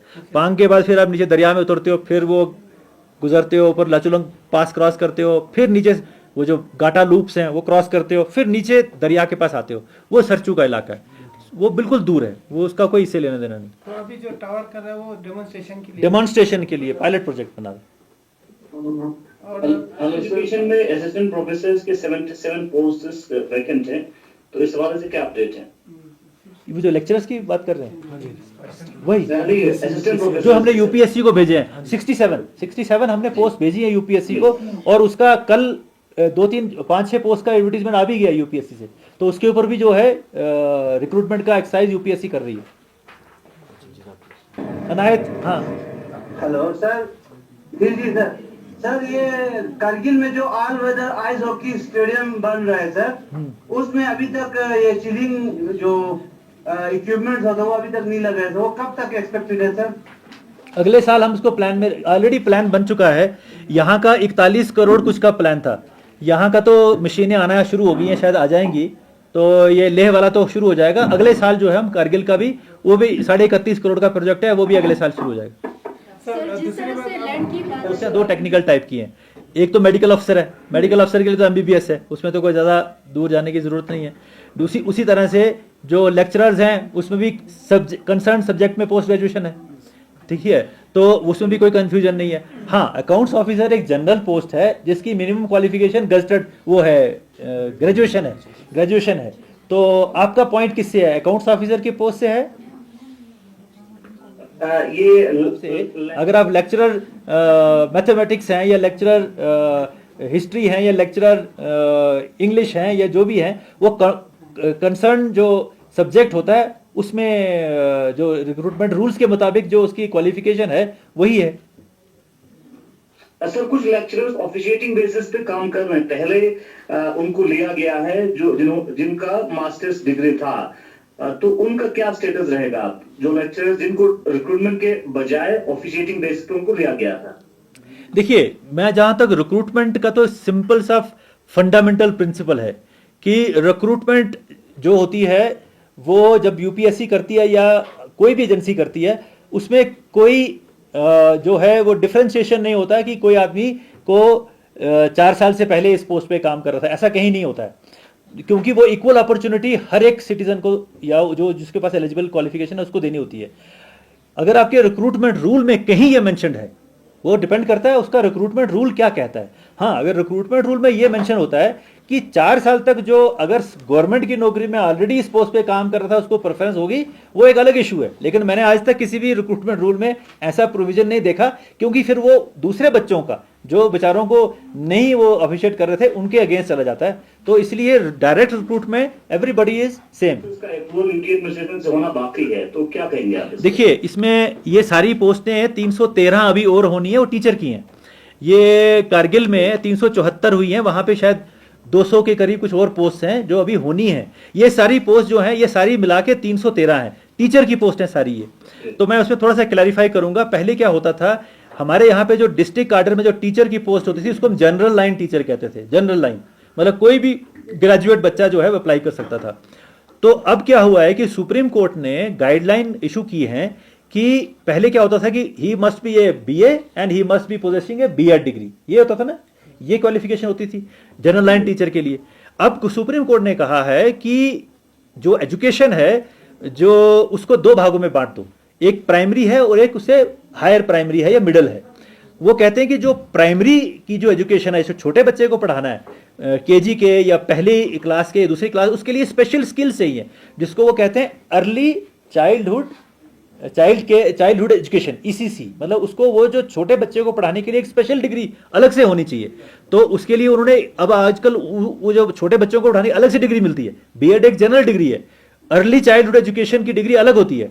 तो सुप्रीम कोर्ट ने कहा है कि बच्चों को, छोटे बच्चों को, फर्स्ट सेकंड थर्ड के बच्चों को पढ़ाने के लिए ये स्पेशल डिग्री हर टीचर के पास होनी चाहिए। तो ये जब हुआ तो हमारे पास जो पोस्टें 313 खाली पड़ी हैं, अब जो हो गया टीचर लग गए उनको तो हम कुछ नहीं कर सकते, लेकिन जो हमारे अब नई पोस्टें बननी है उसके लिए हमारी कमेटी बनी। उस कमेटी ने ये डिसाइड किया कि कितने हमें मिडिल लेवल के जनरल लाइन टीचर चाहिए और कितने हमें प्राइमरी के टीचर चाहिए जिनको ये ईसीसी का जिनके पास क्वालिफिकेशन होनी चाहिए। अब वो जो रिक्रूटमेंट रूल में उसके लिए अमेंडमेंट कर रहे हैं। जैसे ही वो अमेंडमेंट होती है तो अब हमारे टीचर 2 कैटेगरी में हम उसको लेंगे डिस्ट्रिक्ट कैडर के ऊपर भी। एक वो जो मिडिल टीचर होंगे, मिडिल क्लास स्कूल के टीचर होंगे, दूसरे जो प्राइमरी के टीचर होंगे। तो वो हम अलग अलग उनका रेशो बना रहे हैं, कितने मिडिल में ज़रूरत है, कितने प्राइमरी में ज़रूरत है। वो कमेटी की रिकमेंडेशन आ गई है। अब अकॉर्डिंगली वो रिक्रूटमेंट रूल में चेंज होगा। जब से रिक्रूटमेंट रूल में चेंज हो जाता है तो हम उसको एडवर्टाइजमेंट जो है डिस्ट्रिक्ट रिक्रूटमेंट बोर्ड के थ्रू कर लेंगे। सर जिस तरह से सर पुर्गी लैंग्वेज की स्टैंडर्डाइजेशन के लिए किस तरह की इनिशिएटिव ले रहे हैं? किसके लिए? सर ये मैंने आपको पहले भी शुरू में ही बताया कि बोधी का तो स्टैंडर्ड जो है वो डिग्रीज हैं। जैसे अगर आपने भोटी में लैंग्वेज करनी है तो आपको CIBS में डिग्री मिल जाती है, ग्रेजुएशन, पोस्ट ग्रेजुएशन जो भी मिल जाती है वो यहाँ भी मिलती है, CIBS में भी मिलती है, और वो आप नालंदा से भी ले सकते हैं। और साउथ में भी इंस्टीट्यूट हैं बुद्धिस्ट स्टडीज़ के जो भोटी पढ़ाते हैं और डिग्रियाँ देते हैं। क्योंकि जब भी आपने कोई टीचर लगाना है, जब आपने कोई तो उसको स्ट्रक्चर्ड कोर्सेज होने चाहिए और ऐसी एजेंसीज भी होनी चाहिए, इंस्टीट्यूट होने चाहिए जो स्ट्रक्चर्ड डिग्री दे सकें। पुर्गी में इतना स्टैंडर्डाइजेशन अभी नहीं हुआ है, इसलिए मैंने कहा कि academy of art culture language को हमने ये जिम्मेदारी सौंपी है कि आप जो है इसको स्टैंडर्डाइज करिए, कोर्स बना लीजिए कि अंडर ग्रेजुएट ये है, डिप्लोमा ये है, पोस्ट ग्रेजुएशन ये है। तो वो जो है उसकी स्टैंडर्डाइजेशन की, इसके ऊपर हमें काम करने की जरूरत है। पुर्गी को प्रमोट करने के लिए काम करने की जरूरत है, क्योंकि जितना मैं जानता हूं, मैं भी आजकल बोधी सीख रहा हूं, जो मैंने आज तक देखा है उसमें थोड़ा सा बोलने में अंतर है। क्योंकि कुछ लोग जो हैं यहाँ पे कुछ लफ्ज में कुछ खा जाते हैं और वहां थोड़ा सा कुछ बोलते हैं मतलब वो लफ्ज खाते नहीं है। तो मतलब मुझे लग रहा है कि ऐसा है। और दूसरी बात है कि यहाँ पे वो भोटी स्क्रिप्ट में लिखते हैं, वहां पे उर्दू में लिखते हैं। लैंग्वेज तो किसी भी स्क्रिप्ट में लिखी जा सकती है, हम तो रोमन में भी लिखते हैं, इसमें इंग्लिश में भी लिखते हैं। तो वो हम जब स्टैंडर्डाइज करेंगे, इसके ऊपर हमें बहुत काम करने की जरूरत है। तो उसके बाद हम इसको जो है इसके ऊपर भी, इसके लिए फिर हम टीचर लगाएंगे। आज मान लीजिए मैं कह दूं कि 25 टीचर हम पुर्गी के लगाएंगे, तो अब मैं कौन सा बच्चा की सिलेक्शन करूंगा जो पुर्गी का टीचर होगा, उसके लिए क्वालिफिकेशन होनी चाहिए। तो वो चीजें उसके ऊपर काम हो रहा है। सर जिस तरह आपने बताया लैंड पॉलिसी के हिसाब से तो अभी आपने कहा स्टेट लैंड पे जो नीड से ज़्यादा कब्जा करे, अपनी प्राइवेट प्रॉपर्टी है जो भी हो, उस हिसाब से स्टेट लैंड पॉलिसी जो है वो डिफाइन नहीं है। क्योंकि लद्दाख का जो इन्वायरमेंट देखा जाता है तो अभी आप देख सकते हैं हर जगह पे पहाड़ तोड़ के बनाया जा रहा है, जो कि इन्वायरमेंट को बहुत ही नुकसान है लद्दाख के खासकर फ्रेजाइल इन्वायरमेंट को देखते हुए। तो इस पे आप क्या कहेंगे, किस तरह से? देखिए लैंड, वैसे मैंने कहा ना कि it is already transfer to the LHDC। तो हम लैंड के मसले में जो भी काम करेंगे वो हम LHDC के कंसल्टेशन से ही कर सकते हैं, ठीक है ना। तो इसीलिए प्लानिंग जरूरी है, इसीलिए अर्बन डेवलपमेंट अथॉरिटी होना जरूरी है। क्योंकि हमारे यहाँ बिल्डिंग बायलॉज तो बन गए, आपने जो कहा मैं भी वो मानता हूँ। एक नैरो सी जगह है हमारे यहाँ पे जिससे कि हम चोगलामसर या इस लेह से बाहर निकलते हैं। आप देख रहे होंगे उसके लेफ्ट साइड पे कितना मैसिव कंस्ट्रक्शन हो रहा है। कल को वहाँ गाड़ियाँ खड़ी हो जाएंगी तो सारा ट्रैफिक रुक जाएगा। हम भी देख रहे हैं, आप भी देख रहे हैं, सब देख रहे हैं। मगर क्योंकि लैंड मैटर जो है हमारे पास हम कंसल्टेशन से कर सकते हैं। दूसरा, हमारे जो बिल्डिंग बायलॉज बने हैं उन बिल्डिंग बायलॉज को भी हम इंप्लीमेंट जो कर रहे हैं वो अर्बन डेवलपमेंट अथॉरिटी के थ्रू करते हैं। तो हम यही स्ट्रेंथन करने की कोशिश कर रहे हैं कि हमारी अपनी अर्बन डेवलपमेंट अथॉरिटी हो, बिल्डिंग बायलॉज को इंप्लीमेंट किया जाए, उनको स्ट्रेंथन करने की जरूरत है, उसमें खिलाफ वर्जी अफसर लगाने की जरूरत है, उसमें और जो है एनफोर्समेंट विंग बनाने की जरूरत है, वो किया जाए ताकि हम लेह और कारगिल को मॉडल सिटीज बनाएं, प्लान्ड सिटीज बनाएं। क्योंकि जब भी कोई बाहर का आदमी आपकी सिटी में आता है, पहले वो देखता है आपकी सड़क कितनी चौड़ी है, फिर वो देखता है कि आपके यहाँ म्यूनिसिपल वेस्ट कैसा चल रहा है, गंदगी ढेर तो नहीं है। तो बहुत सारे लोग जो मुझे ये कहते हैं जब वो आते हैं, कहते हैं जी लेह बहुत साफ सुथरा है, क्योंकि यहाँ हमने म्यूनिसिपल सॉलिड वेस्ट का सिस्टम बहुत अच्छा किया हुआ है। आपके घर घर से जो है म्यूनिसिपल सॉलिड वेस्ट कलेक्ट हो रहा है। वही हम काम करगिल में करने जा रहे हैं, वहाँ पे वो म्यूनिसिपल सॉलिड वेस्ट प्लांट नहीं था, अब वहाँ पे भी वो प्लांट बन चुका है, वहाँ भी ये काम शुरू हो रहा है। तो शहर में गंदगी, शहर में पानी की अवेलेबिलिटी, बिजली की अवेलेबिलिटी, डेवलपमेंट, अगर कोई घर बन रहा है, मान लीजिए अगर आपने पहाड़ी पे ऊपर बना दिया, अगर आग लग जाएगी तो क्या करोगे? मैंने देखा कि यहाँ पे पहाड़ पे इतने ऊपर है कि वहां तो आदमी पहुंच ही नहीं सकता। फिलहाल अगर कोई छोटी सी कोई इंसिडेंट भी हो जाए, आदमी बीमार हो जाए, हार्ट अटैक आ जाए, नीचे कैसे लाओगे रात को? तो ये सब चीजें जो है हमें, तभी तो हम कहते हैं कि प्लान तरीके से हो, क्योंकि हर वक्त किसी के साथ भी कुछ भी हो सकता है। इसलिए हाउस शुड बी प्लान्ड, उसके घर में सड़क होनी चाहिए जहाँ गाड़ी जा सके, फायर टेंडर जा सके, एम्बुलेंस जा सके, वहाँ म्यूनिसिपल सॉलिड वेस्ट का ट्रक जा सके, वहाँ से रिफ्यूज कलेक्शन हो सके। तो इसीलिए प्लानिंग इसलिए हर सिटी में की जाती है। और क्योंकि हमारी एक बहुत यूटी, एक नेसेंट यूटी है, 4 साल 5 साल पुरानी है। तो ये सब चीज़ें जो है आस्ता आस्ता हम इसको एस्टेब्लिश कर रहे हैं in consultation with the and active collaboration with the councils. Enayat Ali sir Kargil से। हाँ बताएं प्लीज। जी। कारगिल में जो इंजीनियरिंग कॉलेज प्लान था सर, उसका क्या स्टेटस है सर? देखिए, कारगिल में इंजीनियरिंग कॉलेज का होना बहुत ज़रूरी है। सांकू में खासकर जो हमारा टेम्परेरी डिग्री कॉलेज बना हुआ है, मुझे ये खास मालूम हुआ है कि वहाँ बच्चियाँ पढ़ती ज़्यादा, मतलब वहाँ पे मेरे ख्याल में 80% जो है वो स्ट्रेंथ जो है वो वुमेन की है। तो हमने गवर्नमेंट ऑफ इंडिया को पहले उन्होंने रिजेक्ट कर दिया। उन्होंने कहा भाई आपने बहुत सारे डिग्री कॉलेज बना लिए हैं। उन्होंने पहले उसका डेटा ले लिया, द्रास का डेटा ले लिया, और 3-4 जो हमारे जो नए, उन्होंने कहा यहाँ तो 10-10 बच्चे भी नहीं है, 5-5 बच्चे भी, डिग्री कॉलेज तो हमारे क्वालिफाई नहीं करता। कुछ तो स्ट्रेंथ होनी चाहिए, कुछ तो उसका एरिया होना चाहिए। इतने हाई स्कूल हैं, इतने हाई सेकेंडरी हैं, इतने मिडिल स्कूल हैं। तो वो कहने लगे कि ये जो है क्वालिफाई नहीं करता है। तो फिर हमने कहा कि भाई वो ठीक है, क्वालिफाई नहीं करता, मगर यहाँ तो वुमेन आप डिग्री कॉलेज दे दो हमें। अब उस पर बात चल रही है। तो हम we are very hopeful, we are pursuing with the government of India कि आप जो है पॉपुलेशन क्राइटेरिया लद्दाख में नहीं लगा सकते। लद्दाख 60,000 स्क्वायर किलोमीटर में फैला हुआ एरिया है, जिसमें सिर्फ 3 लाख लोग रहते हैं। यहाँ पे 1 स्क्वायर किलोमीटर के ऊपर 3 लोग रहते हैं। तो अगर आप 3 लोग के हिसाब से अगर आप कहेंगे कि यहाँ पे अस्पताल होना चाहिए, वो नहीं होना चाहिए क्योंकि पॉपुलेशन कम है, तो वो नहीं चलेगा। यहाँ पे आपको एरिया डिस्टेंस देखना पड़ेगा। हमने जो नए डिस्ट्रिक्ट भी बनाए, तो क्यों बनाए? पॉपुलेशन के हिसाब से नहीं बनाए, डिस्टेंस के हिसाब से बनाए। डिस्टेंस इसलिए बनाए हैं कि मान लीजिए अगर मैं करगियाक में रहता हूँ, करगियाक से मुझे करगिल आना डीसी से मिलने 300 किलोमीटर का रास्ता है। मुझे अगर थांग से या तुर्तुक में जो गांव है हमारा, लास्ट जो गांव है, अगर मुझे वहां से लेह आना है तो 250 किलोमीटर की 300 किलोमीटर चलना पड़ेगा। तो इसीलिए हम ये कहते हैं कि लद्दाख की डेवलपमेंट में पॉपुलेशन क्राइटेरिया नहीं हो सकती। लद्दाख की डेवलपमेंट में डिस्टेंस और ज्योग्राफी जो है वो क्राइटेरिया है। तो इसलिए हमारी पूरी कोशिश है कि ये गवर्नमेंट ऑफ इंडिया में हम कन्विंस कर पाएंगे, और हम जो है वहाँ का डिग्री कॉलेज जो है वो हमारे लिए सैंक्शन फ्यूचर में हो जाएगा।